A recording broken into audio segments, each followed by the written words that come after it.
Hi, Andy Biggs here from Arizona's 5th Congressional District. This is my 4th in the series of videos about the current continuing resolution.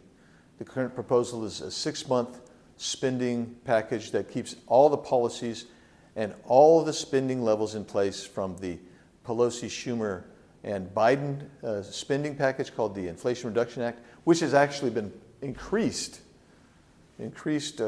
earlier this year and late last year. So it's even more spending. But here's some things that are in there that are going to be in there that will continue. And I find this interesting. So I have great friends. I love them. I stand with them on this. They view the World Health Organization and the United Nations proposal to actually take away national sovereignty of nations around the world by claiming any kind of emergency and then interfering in your sovereignty. That's a real threat to us. Well, guess what will be funded for 6 months under the current plan? The World Health Organization and the United Nations with our dues. So our dues are $850 million a year to the World Health Organization. We're going to be in for $425 million. We usually give upwards of $1 billion because we give more than the $850 every year. That will be part of this. That will be ongoing. We're going to continue to fund these organizations that want to take away our sovereignty. That's in there. That's on autopilot if you voted for the CR. Planned Parenthood and abortions on autopilot if you could vote for the CR. The Green New Deal subsidies on autopilot if you do this. So they're going to keep giving money to cronies instead of building the electric vehicle charging stations, for instance, that they said they were going to build. They're not going to do those. It's just going to go out to cronies, all kinds of things. How about the ATF? I know that I heard from Second Amendment vote groups saying, hey, you vote for the CR. Well, guess what?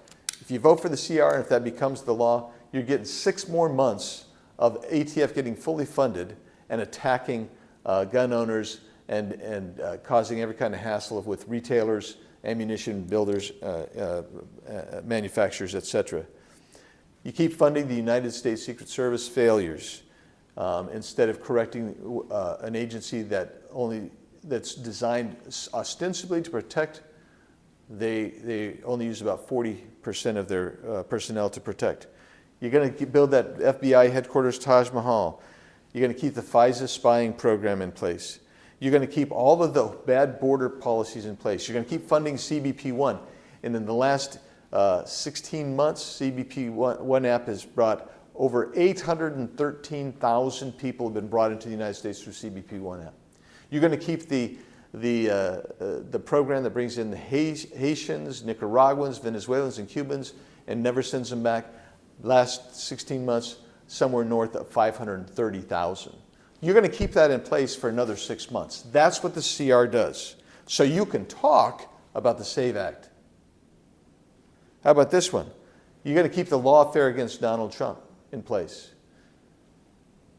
You're going to keep Secretary Mayorkas' salary in place. Many of these things, I argued and introduced amendments at least to try to get those out of the CR. My own party killed every one of those amendments. So when you tell me you want to be able to talk about the SAVE Act, because SAVE Act is not going to become enacted, and as President Trump said, you should do the CR if you have assurances and you know what's going to happen for a fair and free election. If you think the SAVE Act's going to get you there, it's not going to be enacted.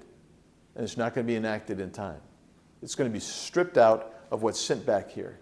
So what I would suggest to you is that there are legitimate reasons to express concerns and vote against a continuing resolution that keeps all of these bad policies in place, all of this gigantic spending in place, because you want to have a talker.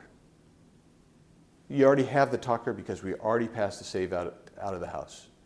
Anyway, I hope that helps you understand a little bit more about this process and why I'm voting the way I am.